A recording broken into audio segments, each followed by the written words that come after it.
और देखिए इसी बीच एक बड़ी खबर आपको बता दें, अफगानिस्तान संकट पर एक्शन में प्रधानमंत्री नरेंद्र मोदी। पीएम ने रूस के राष्ट्रपति व्लादिमीर पुतिन से बातचीत की, अफगानिस्तान संकट पर चर्चा की है। बड़ी खबर इस वक्त की आपको बता दें, लगातार भारत सरकार की यह कोशिश है कि आखिर जो लोग वहां फंसे हुए हैं, जो भारतीय हैं, उनका रेस्क्यू कितनी जल्दी किया जा सके। आज भी कई भारतीय वापस पहुंचे हैं, कल 146 भारतीय पहुंचे थे और वो खुशी उनकी वतन वापसी के उनके चेहरे पर साफ तौर पर दिखाई देती है। और एक्शन में खुद प्रधानमंत्री नरेंद्र मोदी है। व्लादिमीर पुतिन रूस के राष्ट्रपति से उन्होंने बातचीत की है, क्योंकि पूरी दुनिया की नजरें इस वक्त अफगानिस्तान पर हैं कि आखिर अफगानिस्तान में जो लोग फंसे हुए हैं उनके देशों के, उन्हें किस तरीके से निकाला जाए, उनका रेस्क्यू किस तरीके से किया जाए। और सभी के विमान जो है वो लगातार काबुल एयरपोर्ट पर पहुंच रहे हैं और कोशिश की जा रही है कि जल्द से जल्द जो है सभी लोगों को निकाला जा सके। अमेरिका ने अभी तक 40,000 से ज्यादा लोगों का रेस्क्यू वहां से कर लिया, जो डाटा उसने दिया है।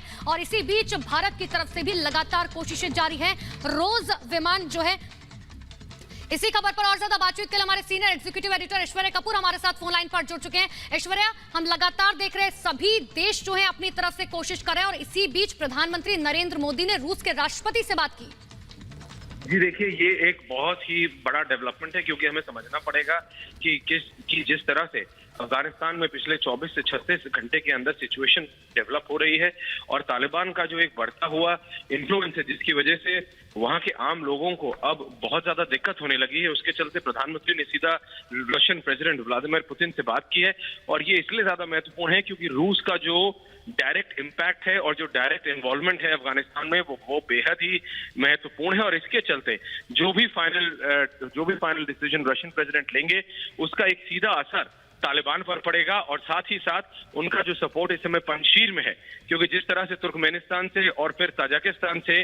कल पंजशीर के लड़ाकों के लिए arms and ammunitions, armoured vehicles, तोप, ये सब पहुंचे थे, उसका ये कहीं ना कहीं एक ऐसा अंदेशा लगाया जा रहा था कि रूस से उनको एक गो अहेड मिली है। इसके बीच भारत के प्रधानमंत्री का रूस के राष्ट्रपति के साथ बात होना, ये एक साफ इंडिकेशन है कि इंडिया का जो इन्वॉल्वमेंट है, क्योंकि आपको ये ध्यान रखना पड़ेगा कि इंडिया का बहुत सारा समय और बहुत पैसा, करीबन बिलियंस ऑफ डॉलर्स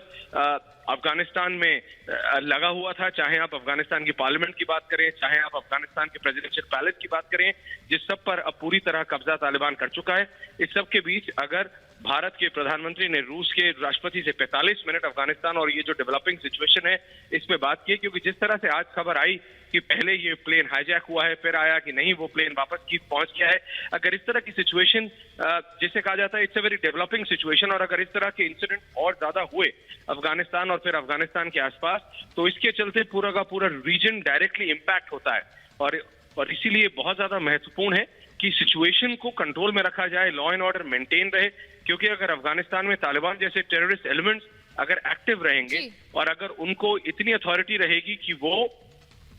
वो सिर्फ अफगानिस्तान में नहीं बल्कि रीजन में अपनी पेनिट्रेशन करने की कोशिश करें, तो फिर भारत को कुछ एक्शन लेना पड़ सकता है। और इसके चलते रूस का सपोर्ट इंडिया के लिए बेहद ही महत्वपूर्ण हो जाता है। बिल्कुल, बहुत बहुत शुक्रिया ऐश्वर्या कपूर तमाम बातचीत के लिए। तो देखिए, बड़ी खबर आपको बता रहे थे और रूस और भारत के रिश्ते कितने पक्के रखे हैं ये सभी को